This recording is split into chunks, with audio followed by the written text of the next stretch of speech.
Welcome everyone to Latter Daily Digest, third underscore verse, and Momo Nomo, where we combine together to do the Salt Lake Expositor. And today there's lots of news starting late last night. So Megan, did you want to bring up introduce the news on the shooter and bring people up to date? Is there still going to be a news conference that we're going to simulcast or live stream? Yes, I'm actually, I was actually searching for it just now. But we can read the statement that the LDS Church put out.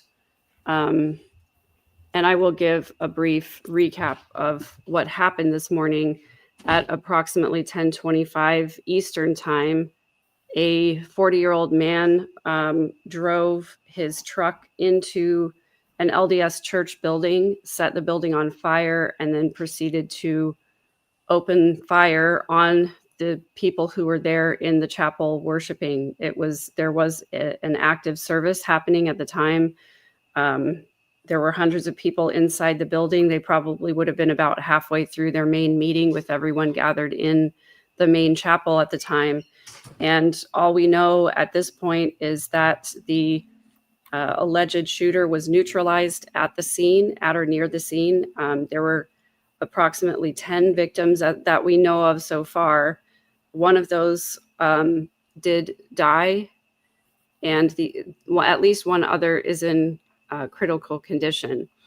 The police then went to the scene or went to a location where they believed that the perpetrator may have lived, with the state police and the bomb squad to collect evidence and data. And we were waiting for the press conference after the collection of that data to get an update. So I was looking for that live. I don't see the press conference happening right now, but it may be, let's see, this one was, I don't see one that's currently happening right now. But as soon as that press conference comes up, it should be coming up in just a couple of minutes here. We will attempt to stream that here as well. Do you want me to read the statement on violence at a chapel in Grand Blanc, Michigan, from the Church of Jesus Christ newsroom? Yes, please. The Church of Jesus Christ of Latter-day Saints issued the following to the media on Sunday, September 28, 2025, with an asterisk. Statement may be attributed to Doug Anderson, church spokesperson. A tragic act of violence occurred today at a chapel of the Church of Jesus Christ of Latter-day Saints in Grand Blanc, Michigan. During Sunday worship services, a gunman opened fire, and early reports indicate that multiple individuals were injured. We ask for cooperation with local authorities as details become available. The church is in communication with local law enforcement as the investigation continues and as we receive updates on the condition of those affected. We offer thanks to the emergency responders who are assisting victims and families. We are deeply grateful for the outpouring of prayers and concern from so many people around the world. In moments of sorrow and uncertainty, we find strength and comfort through our faith in Jesus Christ.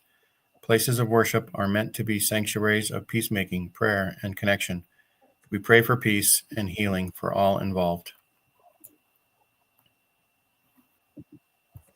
Thanks for reading that. I do have the press conference video, but we're just waiting for the conference to start, so it hasn't started yet. So I want to say, sorry, go ahead, Randy. Oh, I was just going to say that I do have something I can post up here pretty quick. So go ahead with your comment, Megan, and then I'll post this. It's not the latest news conference, but it's got some great visuals and very informative. Thank you. I just wanted to say that in listening to some of the reporting that happened after the last press conference, that there were some people interviewed, one of whom was a nurse who was on strike and had friends who were attending that church or who did regularly attend that church. She said a lot of the nurses reported to the hospital to try and help, but because they were on strike, they were turned away. And so they went directly to the scene and attempted to do what they could there. So the press conference is going live now. If do you mind if we switch over to that? Oh, yeah, great.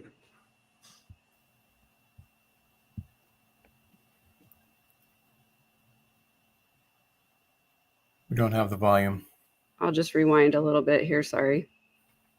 Yeah, I was thinking actually we could just stop it right there. I'm here to set the ground rules for this press conference. I'm Lieutenant Kim Vetter from Michigan State Police. Did you want to stop it, Jean? So yeah, and we could do Randy's update, and then we can play this at like 1.25 speed, the That's press fine. conference, and catch up as it Mhm. goes. What do you think about that? Okay. Yeah, go ahead, Randy. So Megan Okay. you might have to remove that from the stage so that Randy can put it up. Let's see. Let me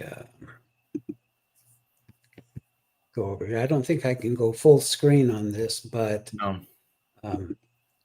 let me play it as it is.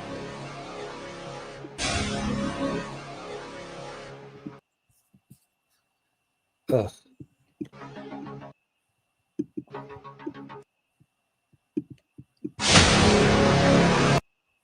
I'm sorry, folks.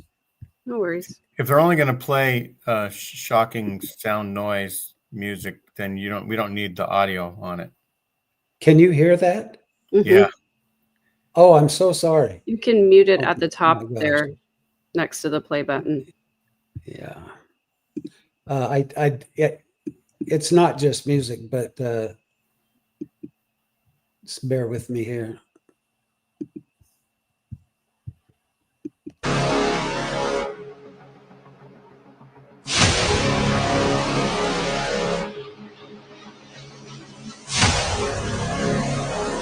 Don't know why people insist on using those sounds for things.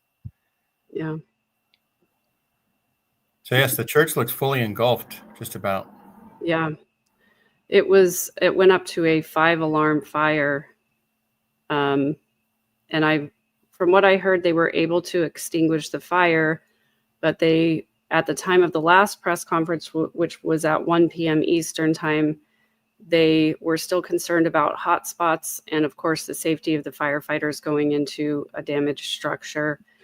But they expected to find more people once they were able to go inside. I'm really hoping that most people were able to evacuate. I'm very sorry. I thought that had the press release attached, but I grabbed the wrong clip. So I guess we should go with the live press release.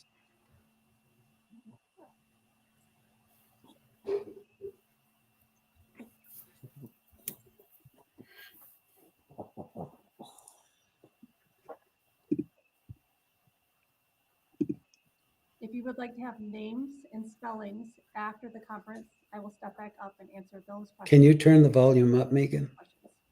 Thank you. Let me see if I can. I've got it all the way up on mine. Oh, okay. I bring all these folks up here on stage today because we couldn't do this as a community without everyone who's standing up here today. We got with me on stage U.S. Attorney Jerome Gorgon, Acting Special Agent in charge of the FBI Ruben Gleeman, Special Agent in charge of the ATF James Deere, Grand Blanc Township Supervisor Scott Bennett, Grand Blanc Township Fire Chief Gent, Genesee County Sheriff's Department Sheriff Chris Swanson, and MSP Michigan State Police Captain Greg Marenko. I'm going to provide an update from the incident that we spoke about earlier today that occurred at the Church of Jesus Christ of Latter-day Saints at 10:25 a.m. I want to talk about our officer's response. That call came out at 10:25 a.m. and 32 seconds. We had officers on scene at 10:25 and 57 seconds. The suspect, again, we're in the preliminary stages right now, was neutralized at 10:33:44 in the parking lot of that church. That suspect is a 40-year-old male from the city of Burton, who we identified as Thomas Jacob Sanford. That's Thomas Jacob Sanford, Sanford. Currently, where we're at, an update. I gave you 10 victims who were victims of gunshot. Since then, we have 2 victims who are now deceased. One additional one had died at a local hospital. And again, that suspect is deceased as well.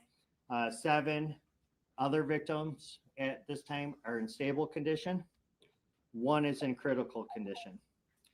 Now, for the reunification, I had a question earlier about, hey, where can people call to see if their loved one is okay at the reunification center? I want to provide a number for you for that. It's 248-705-7352. Also, I know that our community is hurting right now, and we want to provide some resources for our community moving forward. At the Genesis Athletic Club in Grand Blanc for Monday and Tuesday from 8 a.m. to 8 p.m., we will have services for the community.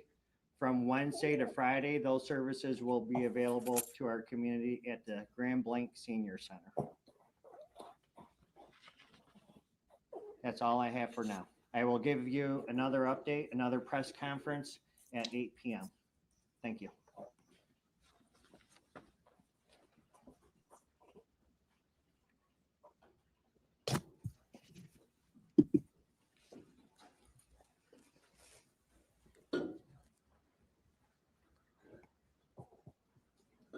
Does anybody need any of those names spelled? Sanford, Sanfo.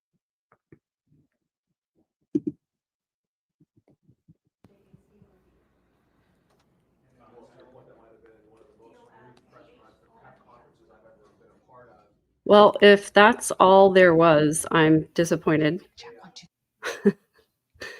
to say the least. I was expecting them to have some more information for us, but so here's what I don't want to do. I don't want to speculate about things that haven't been confirmed by law enforcement, because I think that's dangerous to do. But Randy was able to do some digging, and we were able to find some information about the suspect. So I'd like to talk about that just a little bit. And I do want to share one other thing, a report from the Associated Press, because there are some pictures with this report that I want to talk about a little bit. If that's okay. I find it interesting, Megan, that in the report they didn't mention that he drove his truck into the church building. And yeah, so that I guess, with an ongoing investigation, even talking about details like that is kind of dangerous, I guess, because they could, and it could end up that they're saying something that's erroneous, and so I understand them not wanting to say anything like that. Or poisoning other eyewitnesses' accounts. It could change their memories of things. Sure. And I know that they're going to have to interview every single person who was in the building that day. And I think this is true, Christine. They want to make sure they have all the facts before they announce more. And this is really sad. A place of worship should never be a place where we feel unsafe, nor should a school. But unfortunately, we just live in a time and a country where the gun laws, such that they are, allow for these things to happen pretty frequently. Go ahead, Randy. History has proven that copycat crimes are frequent in situations like this. So I hope this doesn't happen where others say, "Well, I'll I'll do the same thing. I'll see if I can't be more effective at it. Mm, That's yeah. my concern. I've got a lot of loved ones who are, in the church and attend the services, and Yeah. I would be mortified if anything happened to them. And this is a horrific example of, call it racism, call it bigotry, but it's really sad when this is allowed to happen. And I sometimes wonder, why it's allowed to happen. Mm, yeah. Um, thank you for that. So this article is put out by the Associated Press, which is a news outlet that a lot of other news outlets use their reporting because they tend to be fairly unbiased. And so I like to use them as a resource, although I try to consume as many different news outlet sources as I possibly can to make sure that I'm getting the facts correct. I try to be very careful about that. And I also try to be very careful about reporting the facts without too much of my own opinion on it. And when it is my opinion, I say it's my opinion. So anyway, go ahead. Would you like me to read that, Megan? Sure. Grand Blanc Township, Michigan. A gunman opened fire inside a Church of Jesus Christ of Latter-day Saints chapel in Michigan during a Sunday service before apparently setting the building ablaze, killing at least 2 people and injuring several others before the police shot him, authorities said. Hundreds of people were inside the church in Grand Blanc Township when a 40-year-old man rammed a pickup truck through the front door, then got out of the vehicle and started shooting. Police Chief William Rain told reporters. Police believe he deliberately set the building on fire. After the suspect left the church, 2 officers pursued him and engaged in gunfire, Rain said. The man was killed. Yeah, so this is the picture that has sort of been circulating. This would be the front of the church. And I know initially when we were getting reports from this, they were saying that the person drove their truck through the front doors. This picture is not consistent with that report because this would be the front of the building, not the front doors, which would have been around the side of the building. So if we go back and look at this aerial shot of the church, the front doors would have been over here where this group of trees is, and there would have been other front doors corresponding on the other side as well. So I'm not sure exactly the orientation of this, and I was hoping that we'd get clarification with the press conference from that. If you zoom in on this license plate here, it says Iraq on the side of the license plate, which some people have speculated that he was an Iraq war veteran. I wasn't able to corroborate that or not, but you can see that there are 2 American flags in the back of his truck.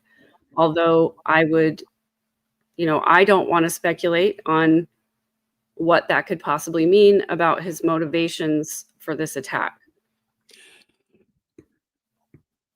Well, I know what it means around here. Those are typically people who are, very, very right wing. And please forgive me, but Trump supporters fly their flags in the pickup trucks, big old pickup trucks, as a statement that I support President Trump. I'm not trying to start a political argument. I'm just telling you what it means here in Spokane, Washington, anyway. Yeah, that tends to be true where I live as well. Although without actually, seeing a Trump flag or a MAGA flag, I don't want to say one way or the other. It could be either way. But there isn't a whole lot more information that comes out of this article or anywhere else that I can find. So I'm as I say, I'm disappointed in the news conference because it wasn't really anything other than, sort of parading out the officials who are working on the case, which is great that they are. And I'm so grateful to first responders. He did point out that police were on the scene within a minute of the 911 call. Is that what you understood as well? That's what he said, wasn't it? Didn't he say Under what, a minute? 57 seconds? Yeah. Something like that. Yeah. So, and then that the suspect was subdued less than 8 minutes later. So that's, incredible work on the police department, on the part of the police department there that responded. And then he talked about community services that were available, but definitely, we didn't get a whole lot more information, and that's what I was hoping for. Do you want to talk, Randy, a little bit about the report that you ran on this individual? First of all, I want to say that I would imagine the suspect was on foot when they pursued him. Obviously, his vehicle was still there at the church. So I think that's probably why they were able to apprehend him so soon. The report that I ran on him indicates that he's a truck driver for a living. He's a 40-year-old male. He has had several addresses, several different phone numbers, and I have not delved into my report enough to make any more, to make it, I just haven't, I've run the report, quickly glanced at it, but I haven't done a deep dive to figure out, what his, he also cleaned houses. He had a house cleaning business and drove truck. And that's what I know about him so far. Megan is a sleuth and was the one that came up with the name. And she knew before it came out in the news. I shouldn't say knew, but she speculated before it came out in the news who it was. And so that's how I was able to run the report on him. So actually, thanks to Megan for being top notch in that, because she was 100% right. Yeah, it was interesting after the press conference. The news station that I was watching they were doing a live stream, and they had a reporter at a second location where they had police officers as well as state police and the state police bomb squad, and it was evident by the location where they were that it was more of a rural neighborhood. And from where the news anchor was reporting, it was clear that it wasn't this house and it wasn't this house. It had to have been a house further down the street. And the only house that was further down the street, I was able to get the address and look up the voting records. And I've also been told, by the way, that it's the way to pronounce the town name is Grand Blanc. I was told that by a resident. And it's interesting to the different facts and things that are coming in. Somebody just emailed me and said the alleged shooting/fire that took place in Grand Blanc occurred at a meeting house, which according to the LDS website is closed and has been for some time. You can look up this on the LDS website, Church Finder. I actually, when I went to Google Maps and looked it up, it said that the church building was closed. However, it could be that they update. I mean, it said on the map that it had been updated just this morning, that it was closed. So, and when I saw video of the actual scene there, that was taken by one of the people who was on scene as people were evacuating out of the chapel, it was very clear there were people who were dressed for Sunday services coming out of the chapel.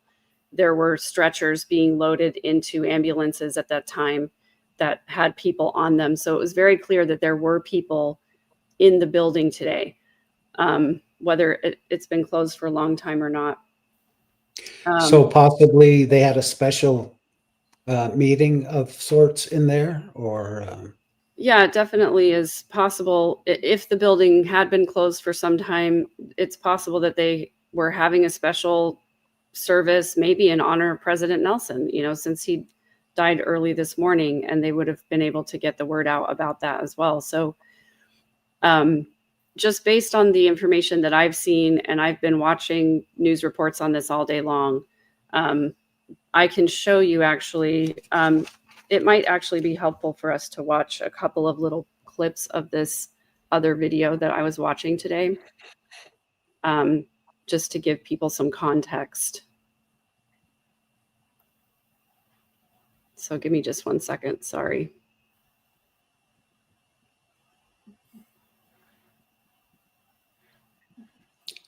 Barbara Miller, yes. The name is, what was it? Thomas Jacob Sanford. Thomas S-A-N. Jacob Sanford, like as in Sanford and Son. Mm-hmm. Yes, there were children inside the worshiping area of the church, because in the main area during the main meeting, families are gathered together, sitting together in that meeting. So they had not, if the service started at 10 a.m., which is what we kind of assume based on the reports that have come out of there, then they would have been about halfway through their main worship service. So families would have been sitting together. And so, yes, from what I understand, children were among those who were injured during this incident today. What we're about to watch here is an interview with a nurse, and it was what I was referring to earlier. And it speaks for itself, so I'll just go ahead and play this little portion of it. Oops, sorry. Her name is Tara. I'm always on 2x because ADHD. She's standing here. She is with Henry Ford Genesis, and it's really interesting because this church basically is, with this incident happened, there's nurses who were on strike, and they rushed in to help. Talk to us a little bit about how this went down. So, hi, my name is Tara. I was actually downtown Detroit with my Teamster family. I am currently on strike along with 700 other nurses at Henry Ford Genesis, Grand Blanc. And immediately, we all received the messages. Immediately, we're in our panic mode. That's our family. Not to get into too much detail, but my coworkers attend there. Their children attend there. Our family attends there. And we're getting calls that our coworkers are affected by this. Again, I won't go into detail, but we're being pushed away by Henry Ford. We want to be in there. We want to be helping. And there's babies. I'm sorry. I take my kids preciously. I take every life preciously. And so you went into the hospital. I was down in Detroit at the time, but there were ER nurses. There were other staff that are currently on strike, that know that hospital, that know how that hospital works, that can provide the care that they needed at this time. It was a mass casualty. They needed the help. They needed all hands on deck, and they were pushing the nurses that were on strike away. They would not let them enter the building. And so when that happened, you came over here to the scene. Absolutely. Describe what happened. We rushed here immediately because we wanted to offer our help. This is, again, our community. This is who we are fighting for. And it's not just this community. It's all of nursing. It's all of healthcare. This should have never happened. Why are our babies? Why are our churches and schools? Why are we being targeted like this? And why can't we help? This is what we devoted our lives to, is helping our patients. So when you came here, how did you assist the people here at the scene? My coworkers, I arrived a little bit late. My coworkers were there. They said they did as much as they could. And anything a nurse can do, what is that? Show love, show up, give a hug, assist that family member that's crying, that doesn't know what's going on, that maybe doesn't know where their family member is at. Anything that we could offer, like nurses do, we were there for that. Describe the scene when you came over here. I don't know, how close did you get to the church, and what did you see with your own eyes? I mean, obviously this is all in real time. Well, driving up the highway, you can see the smoke. You could absolutely see the smoke. Immediately, silence. It was just a very, very somber feeling. You just knew something was bad. You knew something was bad. You come up to the road, you see all the construction tape. You see all the counties here. You see everybody. And it's serious. It's serious. This is our Grand Blanc. Yeah, and I know that some of your coworkers attend this church. What can you share? I personally, I can't go further on that for reasons that it's personal, and I'll let them speak on that on their behalf. Okay. All right then. Look, thank you so much for what you do and for sharing that Thank story. You know, again, it's stories like this. I mean, whether it's a resident, whether it's a nurse, you know, the victims inside, this incident has touched so many lives. We're around here and just hearing these things. I mean, we're going to be hearing stories come out for weeks and weeks ahead. Again, the FBI, they say they are sending 100 agents here to this scene to talk to eyewitnesses to get these stories taken from the. Okay, I'm just gonna, I just wanted to fast forward through a little bit. This is the video I was speaking of that was taken by someone who was obviously standing across the street from the church as people were leaving. And I'm gonna mute the commentary in the background because it's just a little bit annoying, to be honest with you. But I wanted you to be able to see what this individual was obviously filming on their phone, so it's not the highest quality. But in just a second, it'll pan back to the right there, and we'll be able to see. There's the church building. Obviously, they've got a crane truck because the fire was huge. It was all the way up to the roof. And then here's where you can see people being taken out on stretchers, and you can see people dressed in Sunday church dress over here leaving the building. And the building that they were in front of, as I was looking at it on Google Maps, this building over here, I was trying to rewind it a little bit, and I can't get it to exactly the right spot. But this brick building that's behind the red truck is part of the LDS church complex that's there. Sometimes LDS churches have like a garage type of place for storing machinery, equipment, or things like that, especially if there's a farm nearby or something like that that's church sponsored. In addition, real close by, I believe just on the other side of these trees was the Kingdom Hall of Jehovah's Witnesses, or maybe it's on the other side. I can't remember exactly the layout, but there's more than one church just right here in this area. And it is, it is sort of a rural area. Right behind the church is a big bank of trees. And then there's a small lake out that way as well. Based on the size, Megan, doesn't it look like this was the stake center? It does. It's a really large church building. And, from what I could see on the map when I was looking at it, it definitely looked like it was a larger version of the church building, like it could have been a stake center.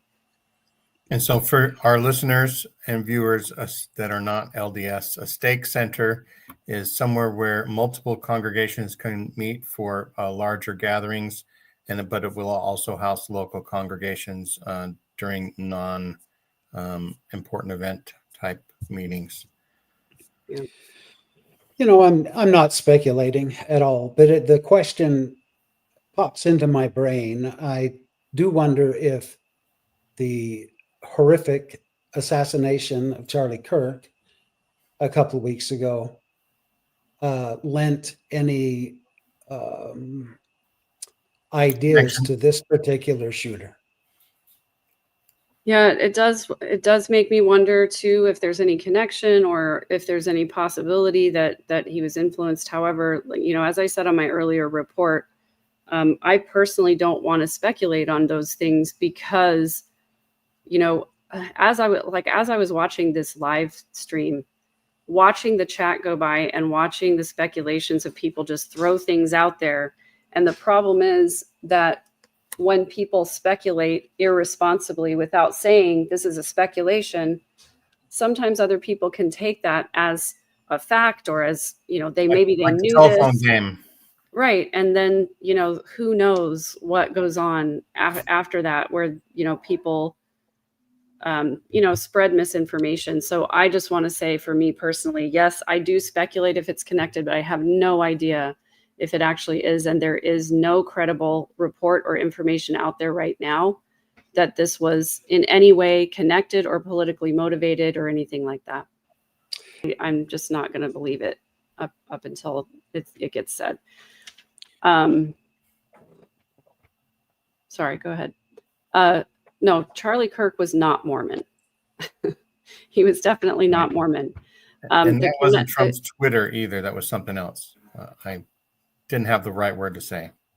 Oh, it was the Truth Social is his platform, so I'm guessing that's probably why. It said Donald Trump for president on Oh, Facebook. okay. So it could be somebody else. Yeah, not Just the a president. Trump supporter. Right. I see why folks might say that. Kirk assassination supposedly had an LDS connection. Well, it's not supposedly. The alleged shooter of Charlie Kirk was raised in a faithful Mormon family. So that's the connection there. It's something that I've been investigating and reporting. So Salt and Pepper, I'm not trying to say that people in chat should not speculate at all. You guys are welcome to do as much speculation as you want. But what I think is dangerous is when a reporter, or even us, we're not journalists, we're just regular people. But if we take an idea that gets said in chat and we run with it, then someone else listening to this or seeing it later might think that that's a fact or that that's something that we verified. So that's why I'm saying that me personally, I'm not going to speculate unless I make it very clear that I'm speculating and I don't have any proof for any of that. And I hope everyone knows that I did say, when I brought up Charlie Kirk, it was just not even speculation. It just a curiosity in my brain, because I mentioned earlier about copycat crimes. Right. And they do come in waves, because one shooter sometimes encourages others who might have thoughts of that. And so I'm not saying it was or wasn't, but it could be a copycat type crime. Mm-hmm. Definitely. So, Randy, I know you said you didn't get a chance to read the whole report that you ran, but I did read into a little bit of his criminal background. And do you mind if I say some of those things, or would you rather we hold off? No, I'd appreciate it if you would let us know what you found.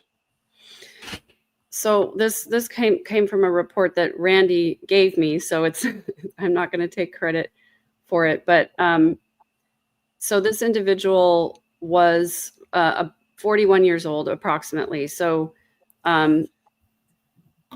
it does verify his address and his phone number and all of those details that we verified. And according to this report, he was born in 1984. And when he was approximately 25 years old, he started to have some trouble with the law. So there is an offense in September of 2007. So I guess he would have been 23 at the time, where he had a conviction for driving while intoxicated in North Carolina. And then again in that was in September of 2007. And prior to that, in March of 2007, he had a driving while impaired conviction. So in the September incident, his driver's license was revoked. And then there's another unspecified criminal charge later in September. So the DUI, I'm sorry, these didn't come they didn't come in chronological order. So I'm kind of going back and forth here. So the first offense was March 8th of 2007. The second offense was September 1st of 2007, when his license was revoked. And then the other unspecified charge came on September 8th of 2007. And I don't know, obviously, what that offense was. But then, sorry, not September 8th, September 6th of 2007. And then again, in North Carolina, March 13th of 2007, there was another charge that was not specified. So obviously, he had some run-ins with the law in North Carolina. There was another charge that was filed in July of 2008 that was unspecified. And then I think about a year later, there was a bankruptcy filing. And, one could sort of speculate that it's possible that all the fines and fees from 2 DUIs right in a row, as well as, possibly having been fired from his job. Maybe we don't know exactly if he was or not, but sometimes that does happen.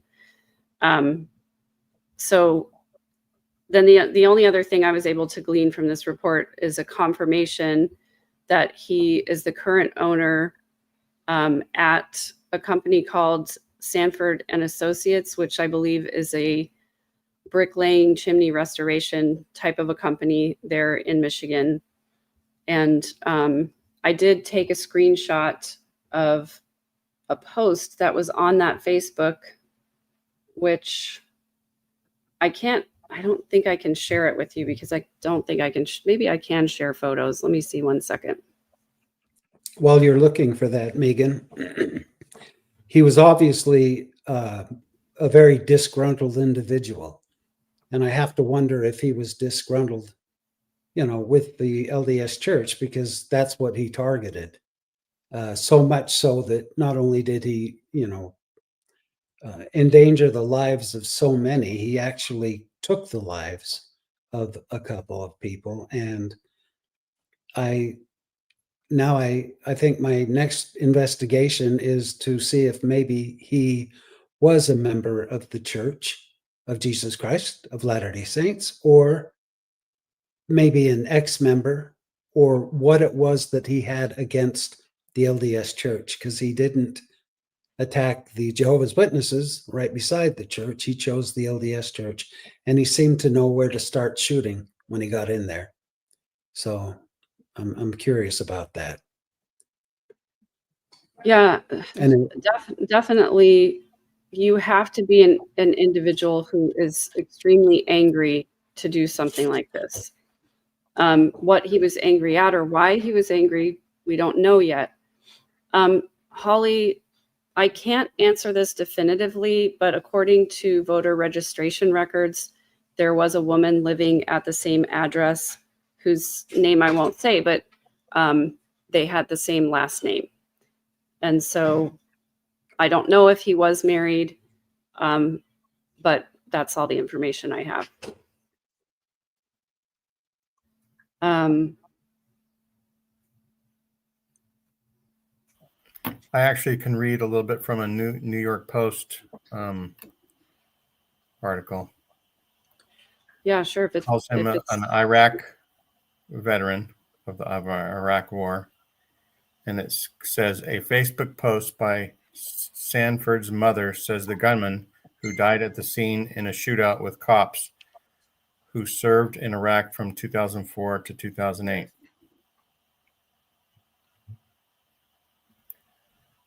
So that's what they're claiming is the mother. So maybe it's his mother. I don't know. I don't have a. Yeah, I mean, obviously if it's from, the New York Post, it's definitely possible that they did interview his mother, and that seems credible to me. Or they looked up at the relatives. Right. So I'm not sure that I can share this actually. Let me try one more thing. Social media accounts believed to be connected to Sanford show he's a family man with a wife and young son.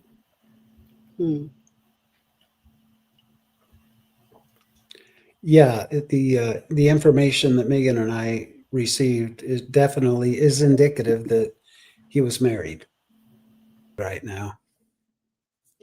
Okay, I found it on here. I'm able to share it this way. So this is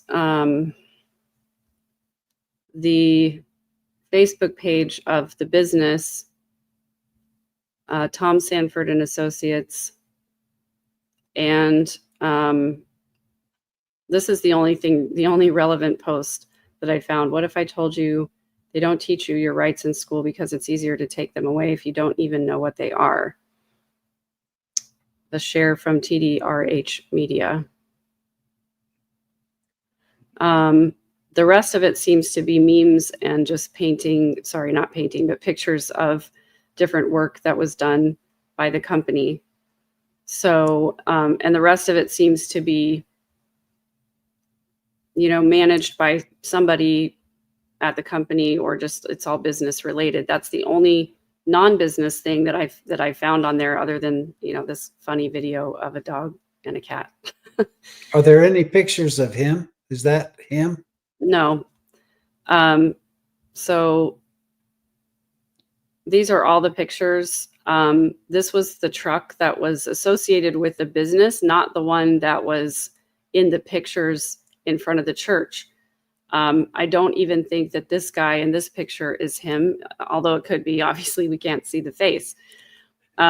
So the only thing is that on the report, it confirmed that this was a business owned by the individual on the report. And so I think that it's accurate. Oops. Sorry. Oops. Could I do Could what? you click on the picture of the dude by the fireplace one more time? This one? Yeah. I wonder if the way he puts his fires out is urinating on them. That is a funny way to look at that.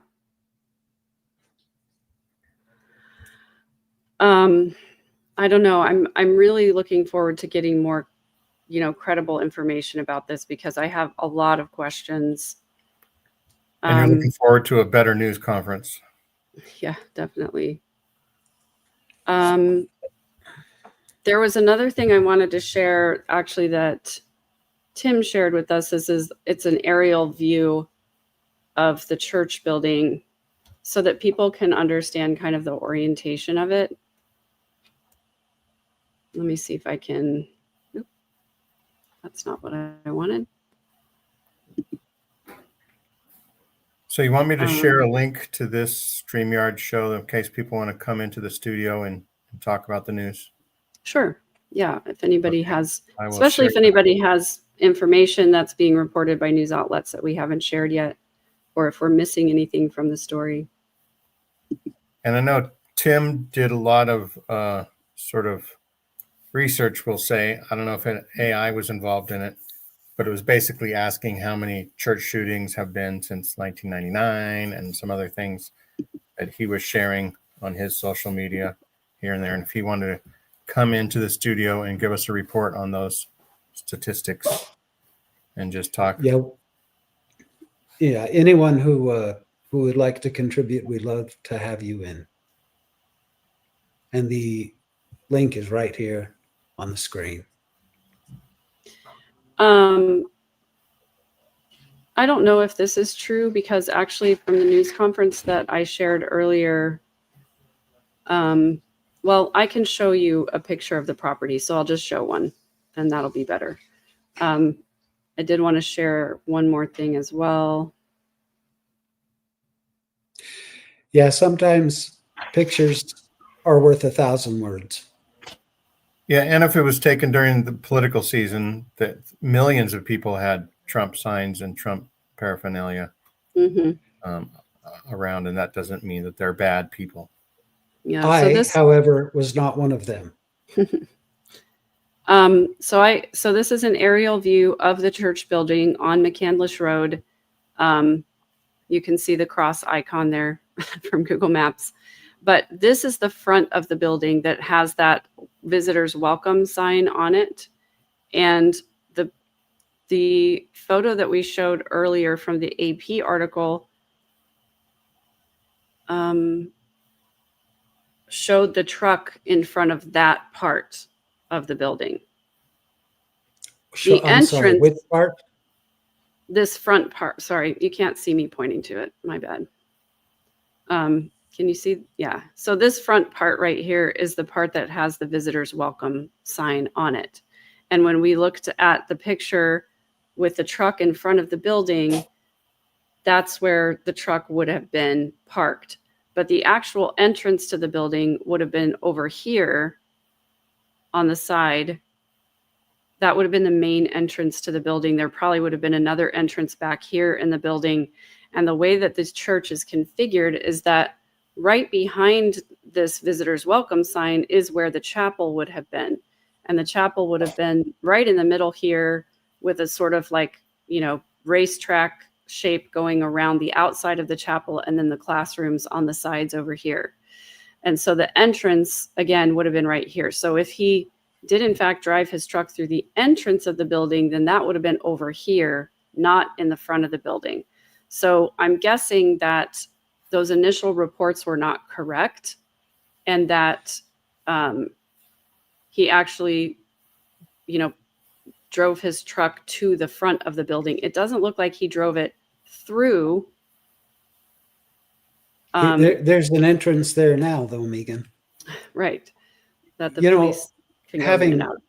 Having done a million traffic accident investigations, I would speculate that he, and this is speculation once again, guys, Mhm. but in order to get enough speed to crash through that wall, he probably came down McCandish Road and turned right there where you see the turn in, and just barreled straight forward. So I would imagine he had some pretty good speed on McCandish Road, turned, not a sharp turn, and rammed right into the front of the church. I don't think from the parking lot he could have gathered enough speed, especially if there were cars there.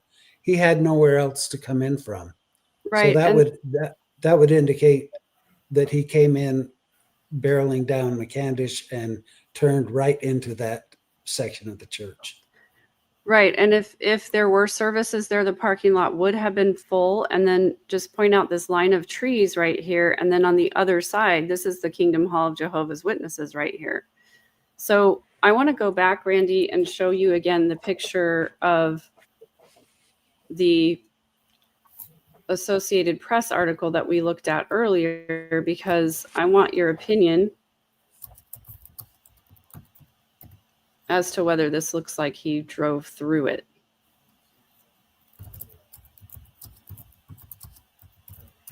I know that you could see into the chapel. Mhm.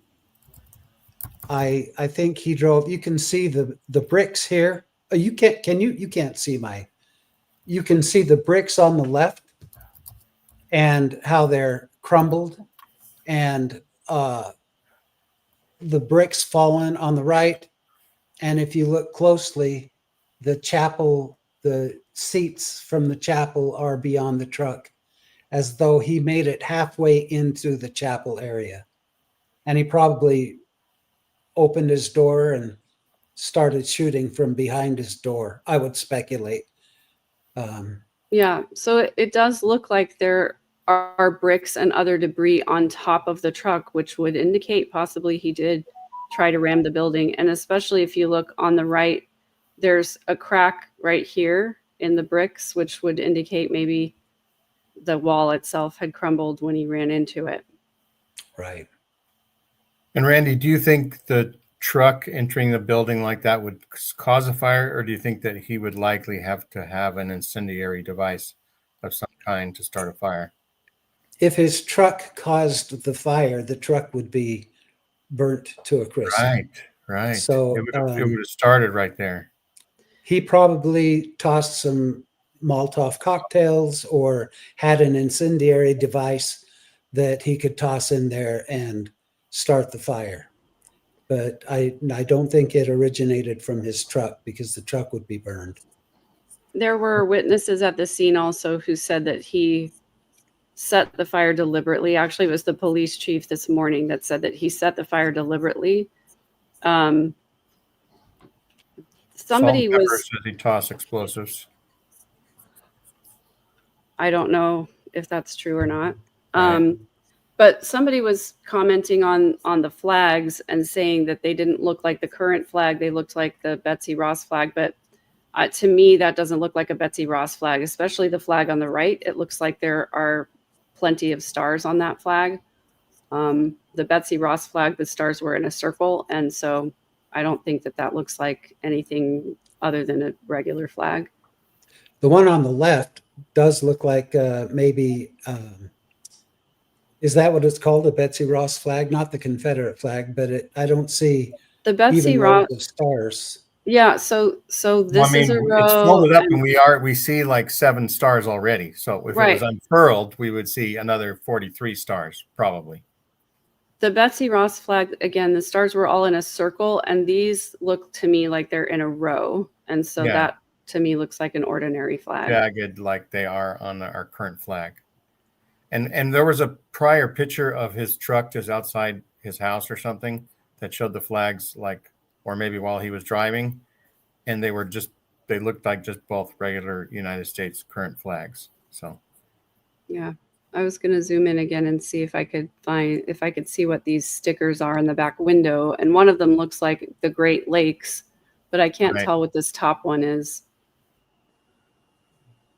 I used to attend church in a building that was in a bad part of town, and people would frequently get their cars broken into during services. And so they did make it a calling for a couple of priesthood holders to go out into the parking lot during the second and third hours to patrol. And, they weren't super consistent about it. And one time my brother was visiting from out of town, and he had his vehicle, with all their suitcases in the car. And while he was in sacrament meeting with us, somebody or some individuals broke into his car and took everything that they had brought with them. Wow. And so, volunteer security, probably not the best idea. No. Heaven forbid the church should actually pay for a security person during the meetings, because I know that they probably can't afford it. Oh, no, not at all. But then they send a security detail with everybody who's a 70 and above out to wherever they go to give a conference. There's always 1 or 2 church security guys with them. But those are They the can afford that. important members. Those Those are are the the important members, Tim. That's right. That's right. The important ones. I'm a little Right. bitter about this whole the thing. church is usually self-insured, so they would probably make a financial decision. How much would it take to staff 3,000 buildings per year versus how much is the payout for things that happen bad? That's How Exactly. many instances is it going to take, Gene? How many No, instances I don't have a is it going to calculator take right here, right now. before they say, "Hey, our members are getting killed. People are shooting into the building. Maybe we should give up a few bucks just during the meetings on Sunday. Maybe you should give up a few bucks and have a security guard in the parking lot." Right. And I'll just say one thing that I noticed a couple years ago. I've said it maybe before on Tuesdays with Tim or other shows, but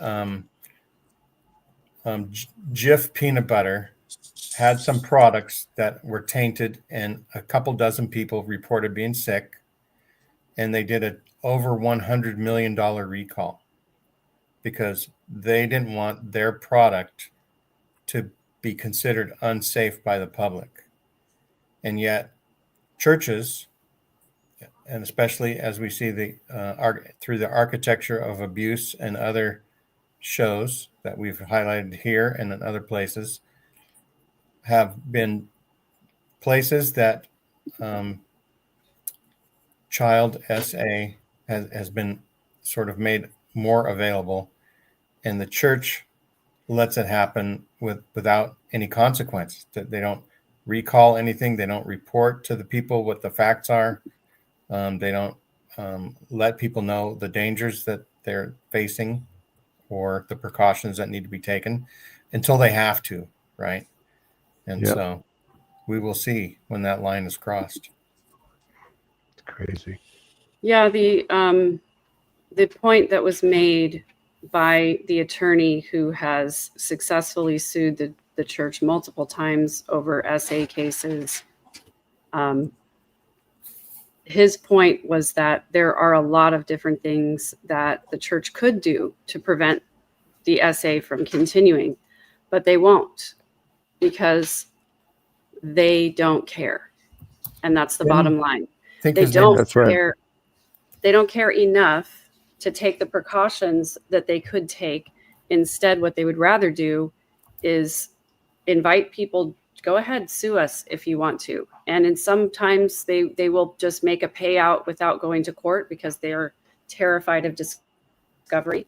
But Tim is they Kosnoff. just don't care enough. It's easier for them to pay out the claims. Yeah, Tim Kosnoff is the attorney's name. And in this Yeah. instance, I'm afraid to say that the response is going to be the same. They're going to think that it was a tragic event, that was a one-time thing, that was perpetrated by somebody who was off their rocker, which they're not wrong about that. But I don't think that they will change anything to try and keep members safer because, number one, you can't plan for every eventuality. And number two, they don't care enough to make that kind of a sweeping change and spend all of their money to do that. I mean, they're going to have to probably pay thousands of dollars in claims to all of these families who were injured or lost their lives in this tragedy today. And that's easier for them to do than making any kind of a change church-wide. Yeah, that's what I was going to ask you, Megan, is don't you think that these people are good candidates for a lawsuit because of the fact that the church has taken no precautions whatsoever, even though this has happened before? It was a few weeks ago, a man showed up with a gun in a chapel, and he was able to be talked down. And I wish I could remember off the top of my head which ward it was, but he showed up and was wielding a weapon in the chapel and got up and started yelling at the congregation. And one of the bigger guys in the congregation approached him and was able to talk him down and lead him out of the chapel. But what is it going to take? Seriously, what is it going to take? It's going to take somebody shooting at a GA. That's what's going to take. It's going to take it's going to take an attack on the apartment building where the Eagle GAs Gate Apartments. Yeah. Yeah. Once again, the members that really count, right? Right. Exactly. Yeah. Sure. The hierarchy. Yeah. The 1%. Yeah.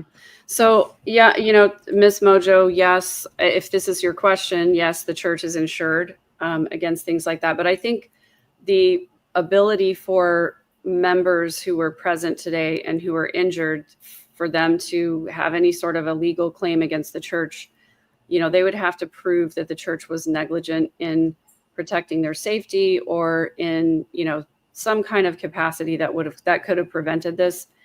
And or it's just going to depend as well what the motivation for the shooter was. Well, I think that plays a big part in it, because if it is, and again, here's some wild speculation, if it is some disgruntled member or former member who was upset with the church in some way, or if it were a member, let's say, for example, who were excommunicated and they were mad at the church about that, then you might be able to reasonably argue that the church didn't take necessary precautions to protect against disgruntled former members. Again, I'm not an attorney, so I have no idea, but I'm just saying that the church has a lot of protections because it's a church. And there are a lot of things that they can get away with because they're a church. And so in order for them to be able to, be held accountable in any way financially for something like this happening, it's not likely. They do literally own beneficial life insurance, but they also own a lot of other things. The LDS Church is self-sufficient and incredibly wealthy, so they just don't care. Yeah. Nothing that happens in any church building is going to have a big enough impact on the bottom line of the LDS Church for them to change anything. That's my opinion. Tim, Miss Kitty Cat. I saw that. Is asking, well, okay. That's right. I don't. She wants your opinion. Megan won't say, but we'll let Tim say. I don't know. But that was anticlimactic. Well, I don't know. Why do I think he did it? I think he was disgruntled at somebody or something.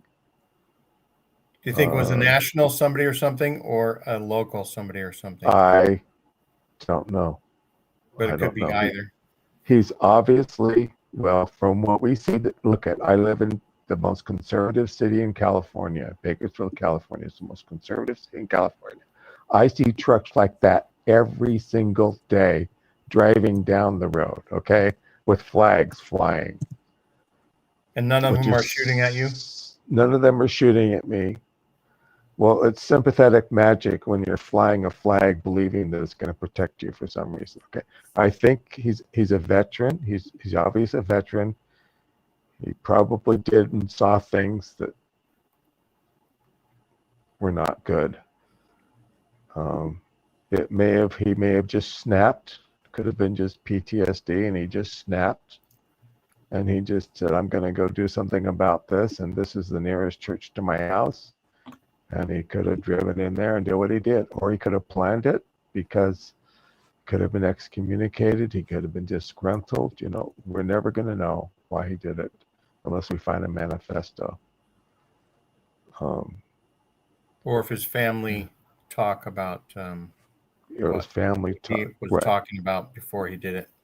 I mean, if there's anything in this social media that he's planning this or anything like that, we'll know more. But I have no idea. It's just speculation on my part. You know, I mean, when I was excommunicated, I was so happy to be out of the church. I didn't want to have anything. Well, okay, as a matter of fact, on June 3rd, 2001, I was removed from a sacrament meeting. The bishop came down off the stand and told me I was no longer welcome there or in any other chapel at all. And he forced me to walk back to the place. He wouldn't let anybody give me a ride to the place I was staying. I had to walk all the way to this member's house. And while I was staying with this member, I couldn't be there when he wasn't there until I could move somewhere else. Okay. Am I upset and pissed off about that? Yes. Did I do anything about it like what this guy did? No. What I did was attack the church with truth, which is what we do on Tuesdays with Tim and other things I've said online about the church. Okay. I wouldn't become violent or anything like that against them. You know, let them stew in their own sauce and live in their own shit if they want to. You know, that's their choice. But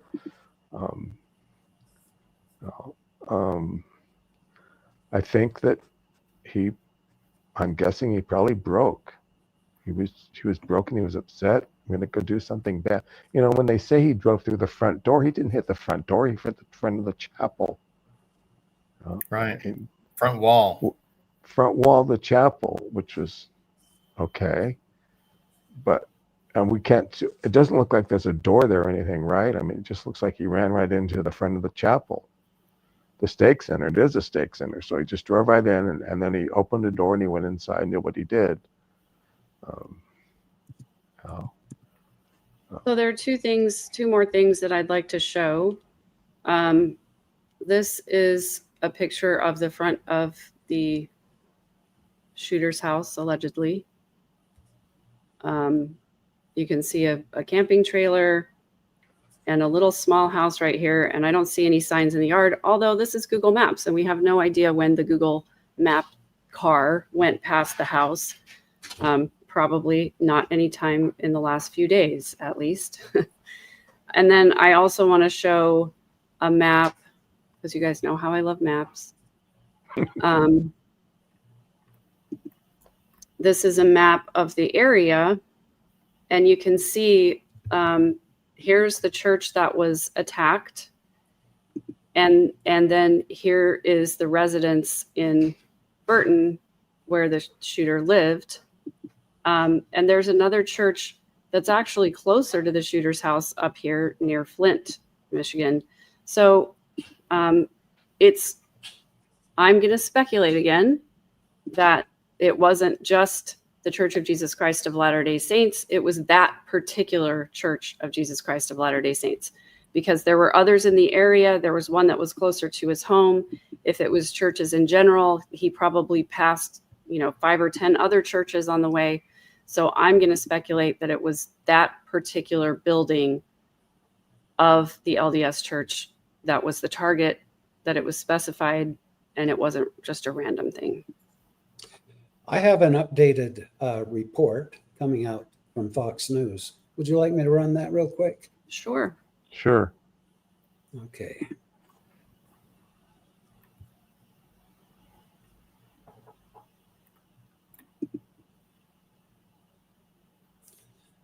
Megan, is it okay if I remove yours? Oh, yeah, please.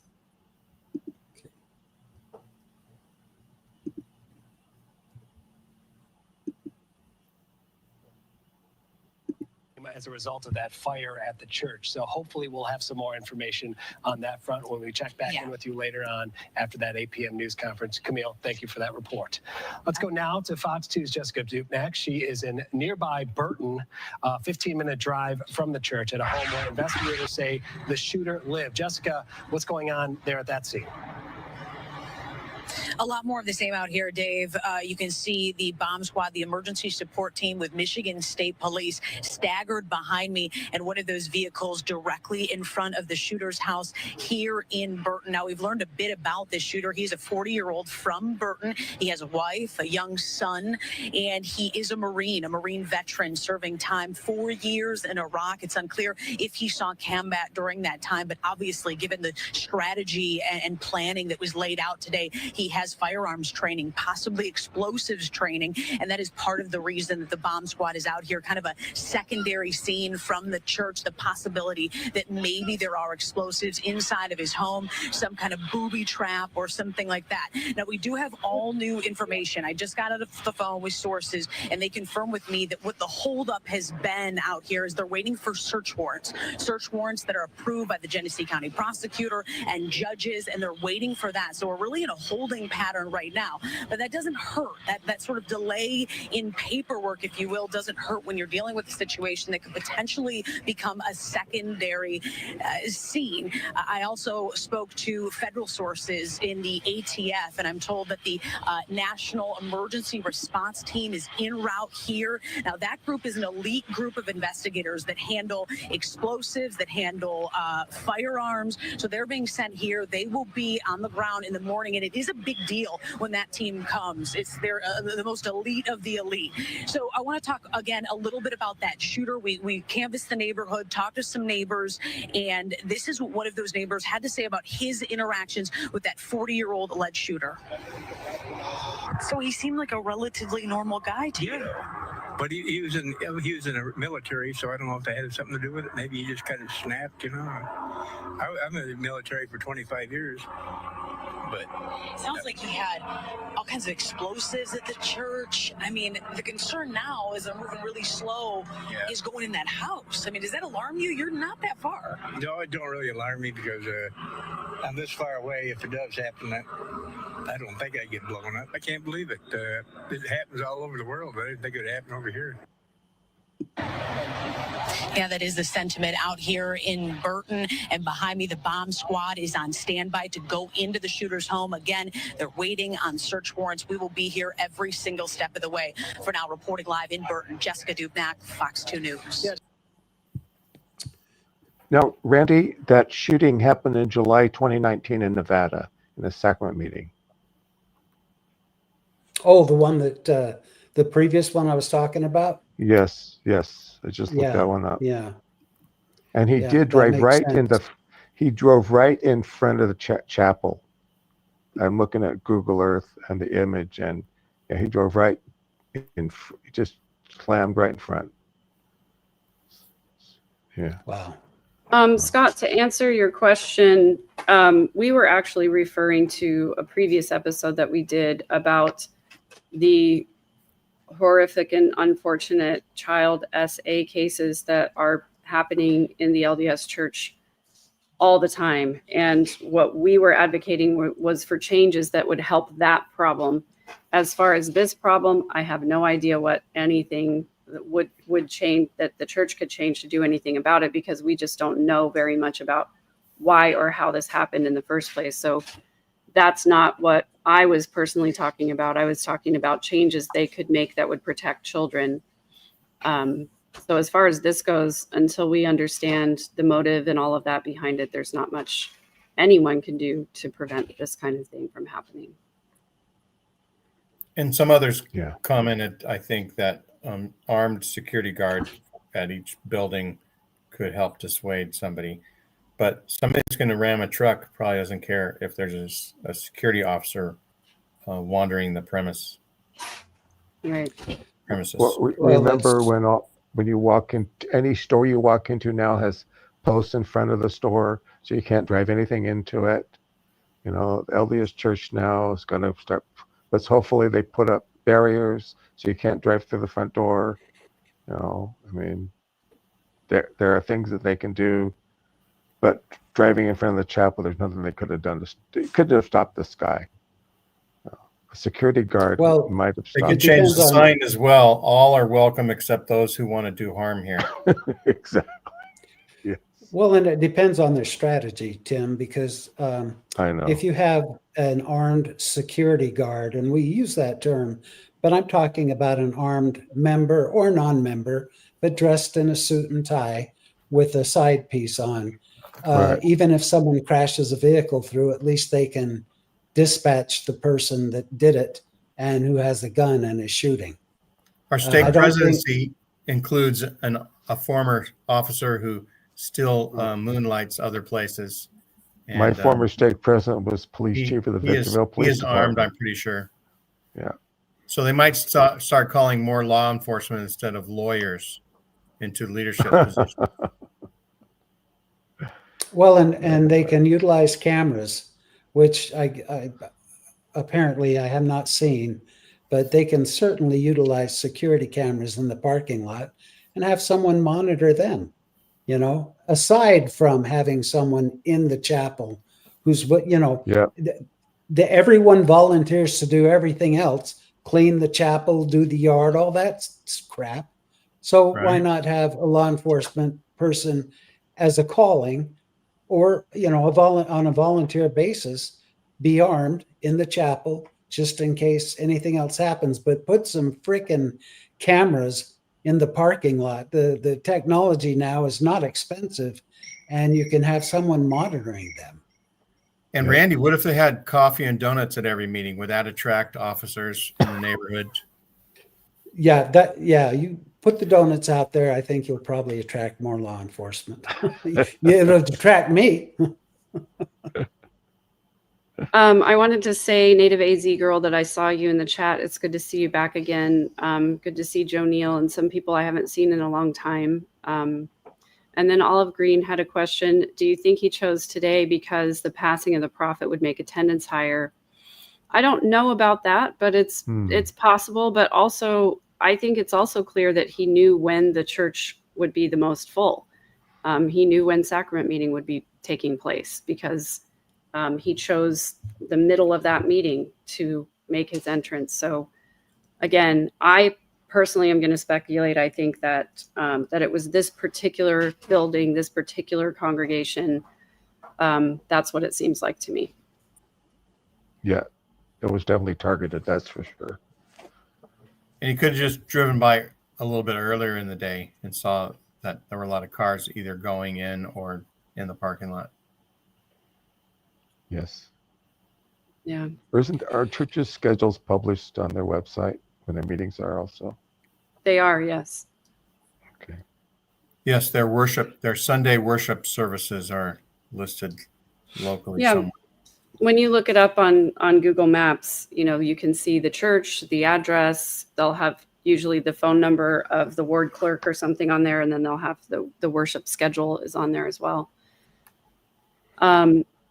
Leslie Byram is asking if there were church goers who died in the fire. And at this time, we don't know, because the last report that we had from police was that they were waiting to go into the building until it was safe. And so we did not receive an update in this latest news conference about any additional victims that might have been caught in the fire. However, I'm hoping that because of the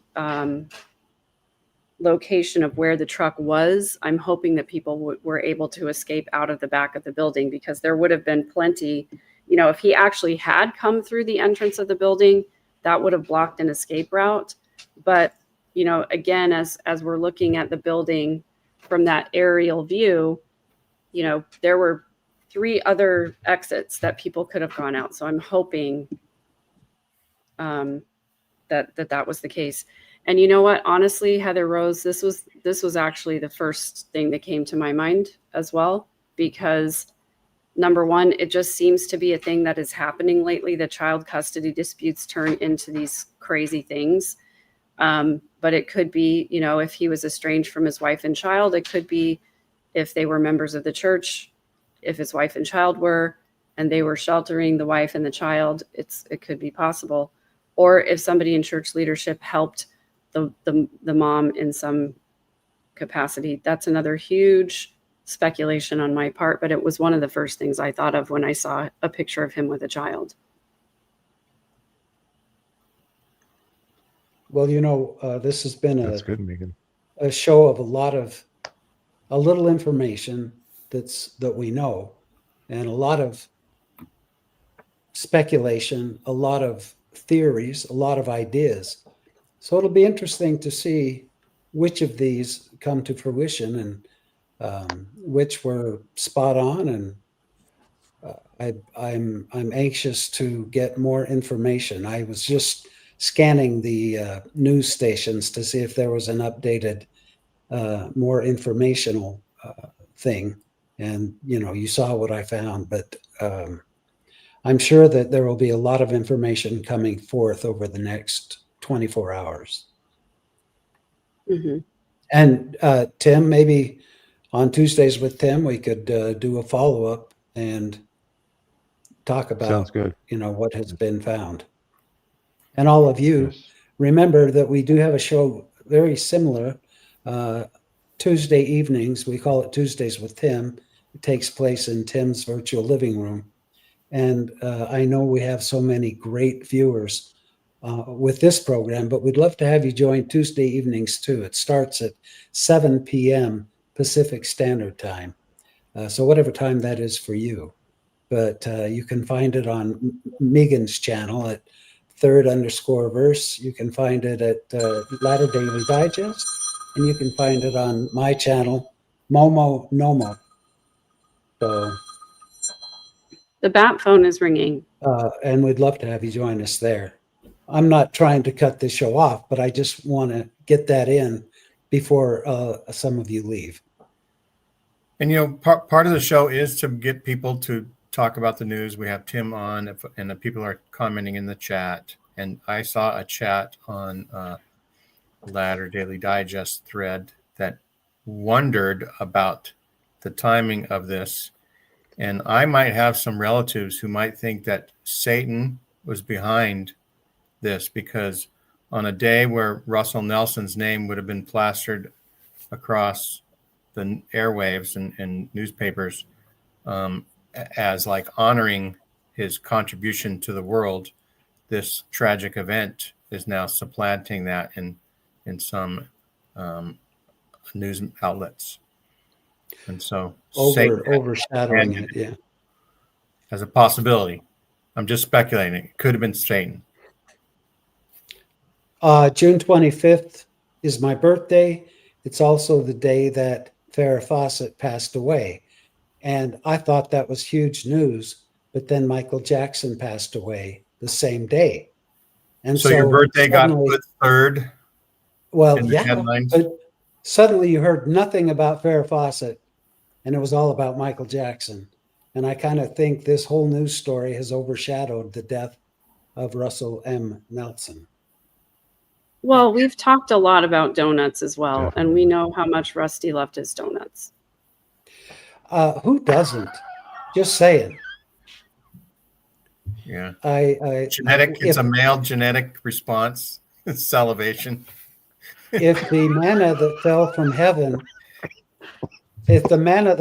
heaven, which I honestly believe was Captain Crunch, if it wasn't, it would definitely be mini donuts.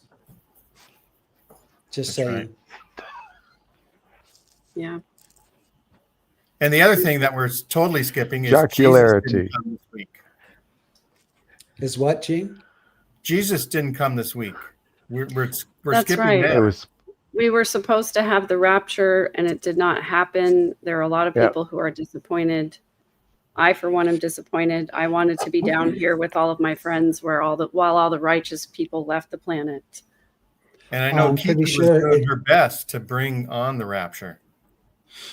I'm pretty sure it did happen, guys. Megan, I sent you that pamphlet That's from right. a church near my home that the rapture did happen. And if you're still left here, you weren't one of the special people to be taken right. up.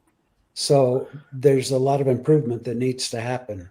We So all y'all need- are sinners. Yep. It didn't we all happen need to us. It was supposed to be Tuesday, and we all showed up for my show, so none of us got raptured. Russell Nelson was prophet for 7 years, I believe. 2018 was when Tommy Monson died. Is that correct? He was in the Q15 for 40 years. Yes, altogether. that's right. Altogether, he Yeah. served in the top church leadership for 40 years. And he was waiting for a long time to take over and make Mormon a bad word.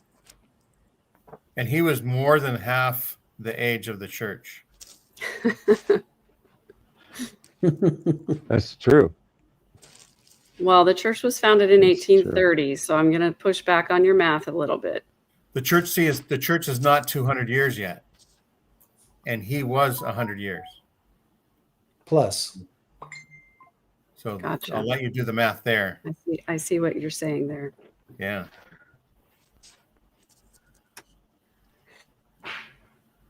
And anyway, Tim was an eyewitness to that. Both of those dates. Yes, I was. I was there. I was there. Crush is remembering some memories about Rusty Nelson that not a lot of people remember well. Oh, thank you, Krisha. Yes. Yep. When the news broke about his daughter and son-in-law being accused of SA of children, Rusty commanded all of us to take a fast from social media. So we didn't see what was going on behind the curtain. It could have been a total coincidence that God told him to tell us to fast from social media at the same time. Right. Yeah. But there hasn't been an apostolic call for a fast on social media since or prior during conference. No, Yeah. not since then. Krusha has all of the good memories about Rusty today. You know, I said this to Randy and Jean earlier today, that it is socially unacceptable in most cases to speak ill of the dead. And first off, the first thing that I said about President Nelson, his death today, is that my heart goes out to all of the people who loved him and who are mourning for him. At the same time, I also want to honor the people who were harmed by him. And I know personally how difficult it is to sit and listen to people speak loving, kind words about someone who abused me. And so if there are people out there who have very difficult, confusing, conflicting feelings today because people are saying nice things about a man who said or did something that harmed you, I'm here for you. And I'm sorry. And I know how you feel. That's a good point, Megan. Thank you. And Nelson even documented something that other people would recognize as narcissistic behavior when during a conference talk, he said that his daughter was having questions about the church. And his response was, how myopic? Instead of honoring somebody's and what do you call that when you acknowledging someone's concerns, right? Yeah. His daughter's concerns, and his wife was bringing those concerns to him, and he couldn't be bothered by it. And he announces it as a flex. Well, they all say that. Every single one of them. Like Renland's talk yesterday that Nemo did talked about. Yeah, they all say that. Yeah, but can you imagine if your dad were like let's say, president of a corporation, Yes. and you worked for that corporation, and at a company meeting, your dad stood up and said that you had made comments about, that you weren't sure that the company was going in the right direction or doing the best things, and shamed you for it. How would you feel about that? That's I would be bad. Well, pretty that's- angry and upset. I'd be very angry and upset. Yes. That's very offensive because being myopic means lacking foresight or Sing- being single eye. right without a broad knowledge. How Right. offensive is that? That's your dad speaking. Right. Plus, dissenting is the opposite of being myopic. It's like opening your eyes to all the things that are happening. Yeah. When actually Rusty is the one who was myopic because he refused to see anything wrong with anything that the church ever did. So that actually is myopic. And narcissistic. So, C. Cheadle, how does one become prophet? Well, Gene is vying to be the next prophet. You got behind in your campaign somehow, Gene, so I don't think everybody's going to be voting for you now because they don't know that you want to be prophet. But the Church of Jesus Christ of Latter-day Saints likes to pretend that this is a common consent process where the church members get to vote their consent for the prophet.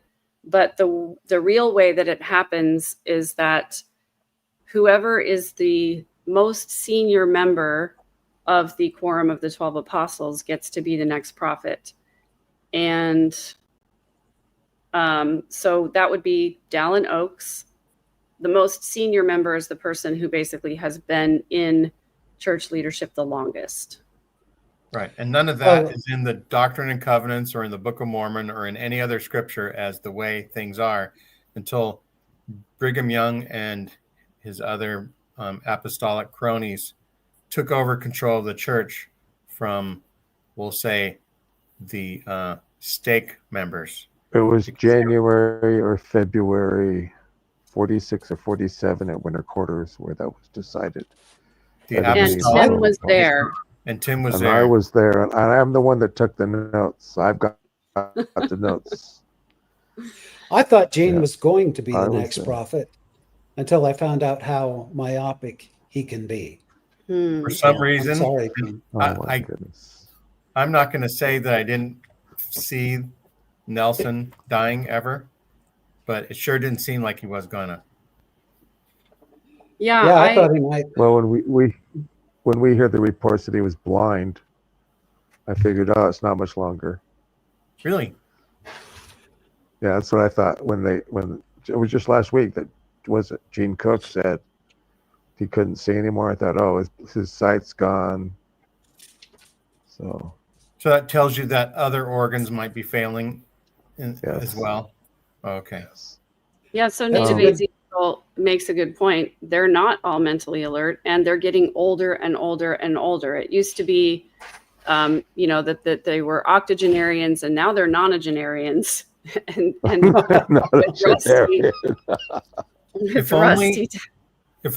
If as a blind prophet he knew 14 other people that could lay their hands on his head and heal him. Oh, really? 14 others, huh? Yeah, if only he had that opportunity. Gene, he must have had the faith not to be healed. The priesthood power is so great, Gene, that if the Q15, if the top leaders of the church wanted to, they could walk through the halls of the primary children's hospital, curing all the little kids of cancer and illnesses and saving their lives. I know that mine worked in one instance where I gave a child who was a baby in an incubator a blessing, who later turned out to be my youngest son's best friend many years later. So in that instance, it worked. So. Right. Yeah, when people get better, it's or there are because of the thousands of people blessing. that get healed all the time without blessings. Right, all the time without blessings. Exact same rate. Yeah, probably. Yeah. But let me tell you, the blessing thing has become a joke to me. when my wife was dying of cancer, she had so many blessings, and her name was on the rolls of the temple prayer roll. And you know how much good that did? 0 times 0. No good. Yeah. And Can she we- died. Yeah. Yes. I like that comment. Max Jenkins. Yeah, Who was it? these So, all leaders of the church should be allowed to spend their last years with their family and doing things fun, enjoying life. And I'm sure they enjoy traipsing around the world and being worshipped, but you know, they could let the members of the upper leadership, you know, retire early, and that would be a kindness. Okay, Jerome Thurston asked a question if Oaks is going to announce more temples. The answer is yes, because it's a tax shelter and it's the only way the church can justify having all its funds is by building more temples, more opulent buildings, throwing all their money into those buildings. Otherwise, their 501c3 status can be challenged. So they've got to throw money into more opulence. Although people will catch on to that and it'll bite them in their celestial couch cushion someday. Right.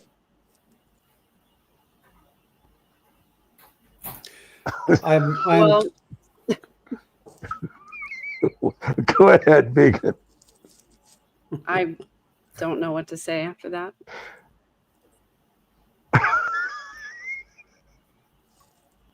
But usually when I say they only care about well, their money. just know that they only care about their money. That's all they care about. They never cared about the suicides that the exclusion policy brought, or they never cared about the suicides. They never cared about people getting hurt. They don't care about anything but their money. And just remember that. It's all about the money. Think, Tim, I don't think their money is the only thing they care about. I think they care a great deal about their reputation too. Well, that too. Yes. Let's hide everything we can that makes us look bad. Yes. Yes. I guess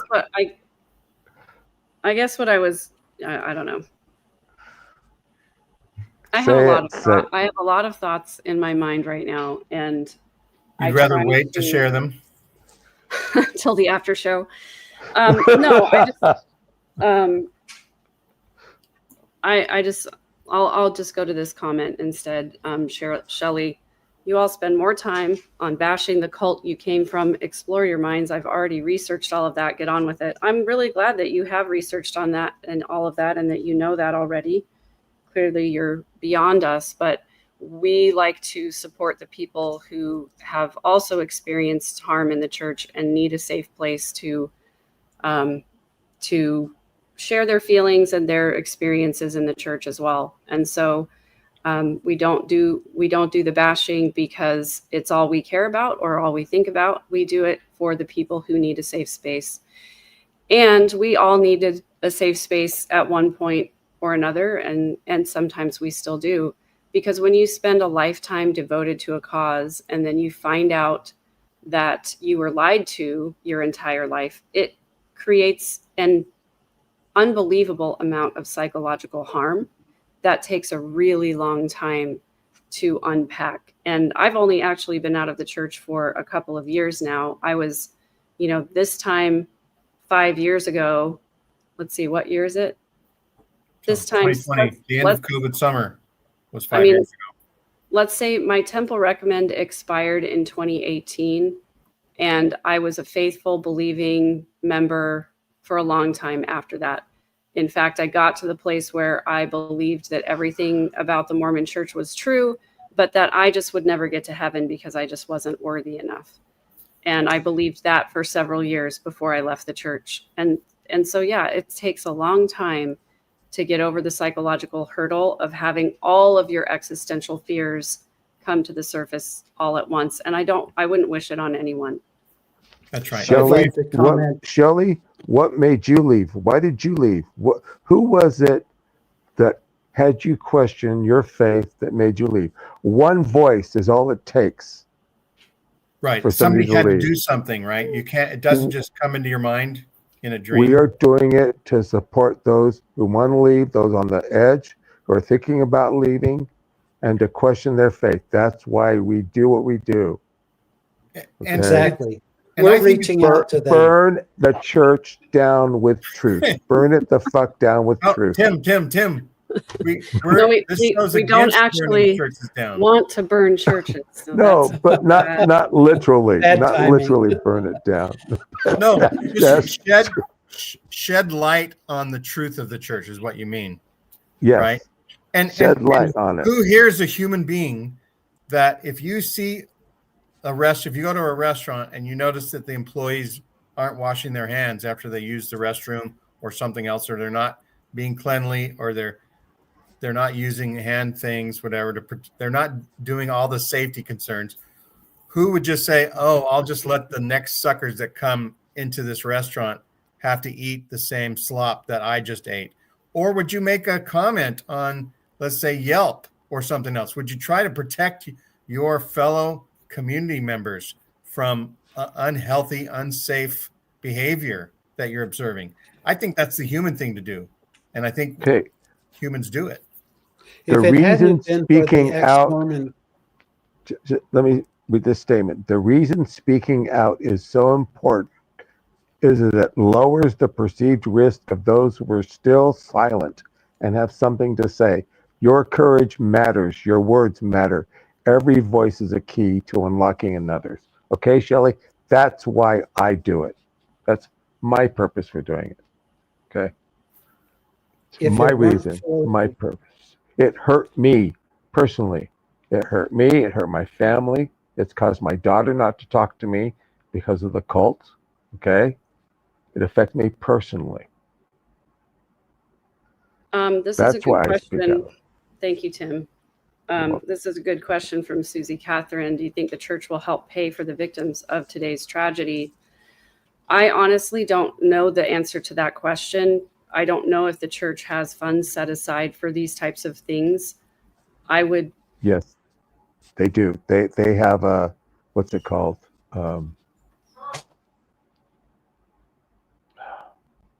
What's it called when you have something set up to cover these kinds of events? Like a slush fund or self-insurance? There's another word for it. Can't.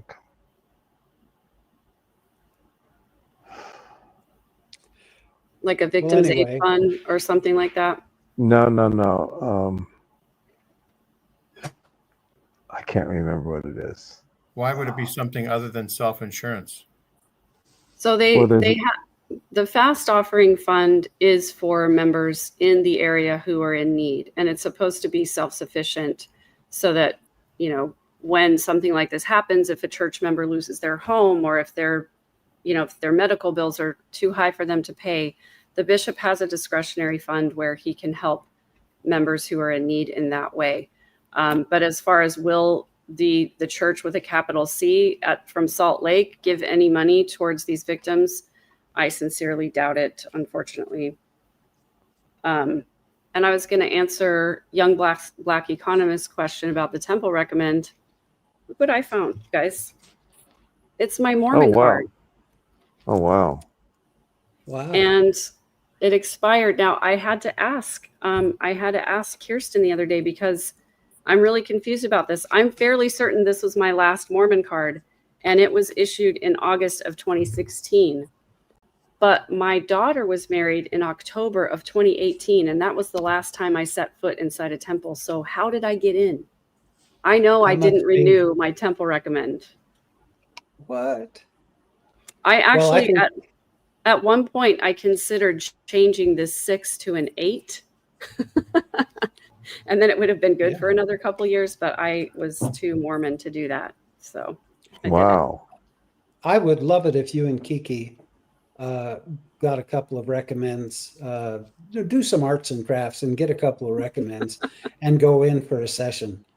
And No, thank you, Randy. I was traumatized enough. I don't need to go in and do it anymore. But it's a little card that comes like this. The bishop has a little 3-ring binder that has these tear out things in it, and it has a barcode on it. So when you go in for your interview, they write your name on it, and then they fill it out with your membership record number, and then they sign it, and then you sign it. And then if you're really, really Mormon, you go buy one of these things from the church distribution center to keep it in so that it doesn't get all wrinkled and ruined. So you were really, really Mormon. I was really Mormon. Yeah. All right, guys. I love you very much, but we've been on way too long, and I think we should call it a day. That's right. Sounds Amen. good. Thanks everyone for watching. Thank you everyone for watching. Hey guys, if you wouldn't mind, remember to share this video. It contains, I know it contains some lighthearted humor in it, but it also contains a great deal of information and curiosities that I think others would love to hear. And like we've just said, we're not bashing the church. We're not bashing the members of the church. We're reaching out to help people who are on the edge and are afraid to make that move, to help them know that there's others. Because if I hadn't have had the post-Mormon community and found it online, I would still I'd have ulcers by now and probably dead because I thought I was the only one. There was no Shelley, just so you know, we're helping hands, basically, is what it is. And there was no post-Mormon community for me like this. Well, And you wish there had been. I do. Anyway, I was just going to say, if you please like and share this with someone you think maybe could use the information that we've talked about or the opinions. We'd love it if you'd share it with your friends. And yeah, and we love all of you, and we thank you for always being a great group of viewers. You've become members of our expositor family, if you will. There you go. Exactly. So Thanks for being here, everybody. Thanks for all your contributions and comments in the chat. Thanks for being kind to each other, and to those who weren't, feel free to scroll on by next time. Love you. That's right. I'll hit Love the you end guys. screen now.